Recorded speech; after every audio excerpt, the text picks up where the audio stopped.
L'Éternel des armées prépare à tous les peuples sur cette montagne un festin de mets succulents, un festin de vin vieux, de mets succulents pleins de moelle, de vin vieux clarifié. Ésaïe 25:6. Sur cette montagne, pour un témoignage à Israël, là il y a de riches provisions. Si le Seigneur obtient un peuple réellement selon sa pleine pensée, ce ne sera pas un peuple qui subsistera simplement avec un régime de famine, à peine capable de joindre les deux bouts, essayant juste de survivre spirituellement sans avoir rien à donner. Ah, oui, la situation est celle-là dans beaucoup d'endroits. Vous ne croiriez pas le nombre de lettres qui me parviennent de toutes les parties du monde avec des termes semblables à cela.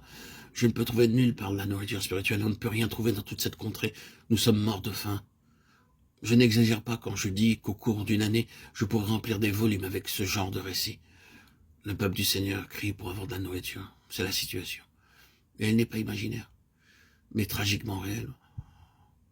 Cependant, remercions Dieu. L'autre aspect est également vrai. Il y a un festin de mets gras quand vous êtes dans la direction de la pleine pensée du Seigneur et que vous êtes préparé à en payer le prix. Le prix pour être pour lui un instrument, non pas le prix pour le salut, mais le prix de l'appel pour le servir à lui. Alors, vous pourrez avoir une table bien pourvue, un festin de choses grasses, avec l'abondance pour vous-même, et suffisamment à donner pour les autres. Ah oui, c'est vrai, il n'y a aucun besoin, aucun manque. Il y a débordement d'abondance dans Sion, sur cette montagne. Sur cette montagne, il anéantit le voile qui est sur tous les peuples, la couverture qui couvre toutes les nations. Ésaïe 25, 7, 8. Cela signifie simplement que le témoignage qui se manifeste est un témoignage de révélation et d'illumination où le peuple qui était assis dans l'obscurité peut voir. La parole concernant Sion est ici dans Ésaïe. Lève-toi, sois éclairé, car ta lumière arrive.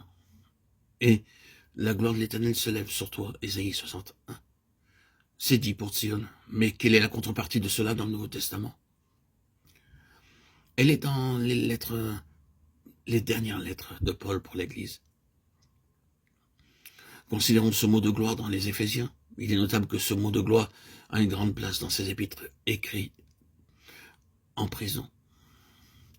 La gloire de l'Éternel se lève sur toi, lève-toi, brille, sur cette montagne dans Sion, dans un peuple abandonné intégralement au plus plein et plus élevé intérêt de Dieu, et donner un ministère d'illumination et de révélation pour ôter le voile. C'est cela le témoignage pour Israël, Israël spirituel de Dieu.